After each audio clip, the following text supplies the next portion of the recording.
Hello friends, ఇవాళ మన recipe అండి ఓన్లీ రైస్తో రెండు బంగాళదుంపతో సూపర్ టేస్టీగా ఉండే దోశలండి. ఇది అస్సలు మినప్పప్పు అనేది వాడమన్నమాట. దీంట్లో చాలా సూపర్గా ఉంటుంది, చాలా ఇన్స్టెంట్గా అదే రెగ్యులర్ టేస్ట్తో ఉంటుంది, ఇంకా చాలా బాగుంటుంది. మరి దీన్ని ఎలా చేయాలి అని ఇప్పుడు లెట్స్ స్టార్ట్. చూడండి, నేను ఇక్కడ ఒక 1 గ్లాస్ ఆఫ్ రైస్ అన్నమాట. దీన్ని ఒక 4 hours బిఫోర్ సోక్ చేసి పెట్టేసుకోండి. మీకు మార్నింగ్కి బ్రేక్ఫాస్ట్ అనుకున్నారనుకోండి, ఓవర్ నైట్ సోక్ చేసుకోండి, ఇంకా సూపర్గా వస్తుంది అనమాట. ఇప్పుడు దీనికి చూడండి, ఇప్పుడు ఒక మిక్సీ జార్ పెట్టేసుకుని దాంట్లో మన సోక్ చేసిన రైస్ని వేసేసుకున్నాము.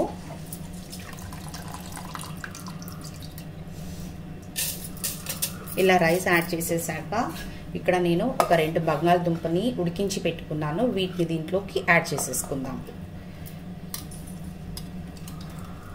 చూడండి, అలా మ్యాష్ చేసేసి ఊరికే చేతులతో అన్నాం అనుకోండి, ఇంకా మిక్సీకి ఇస్తాం కాబట్టి సరిపోతుంది.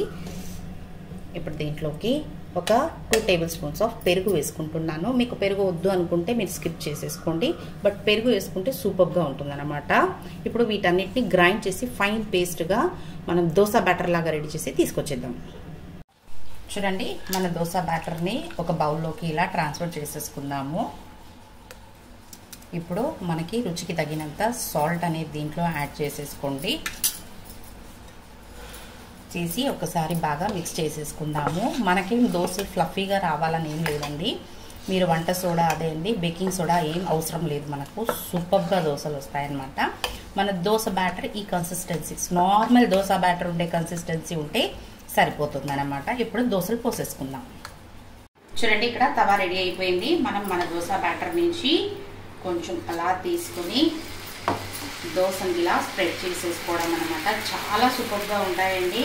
అచ్చం మనం నార్మల్ దోశలాగే ఉంటాయన్నమాట. చూడండి, ఎంత పతలాగా వేసాను నేను. ఇప్పుడు ఒక సైడ్ దీన్ని రోస్ట్ అవ్వనిద్దాం. చూడండి, ఇప్పుడు ఒక సైడ్ రోస్ట్ అయిపోయింది. కాస్త ఆయిల్ వేసేసుకుందాము.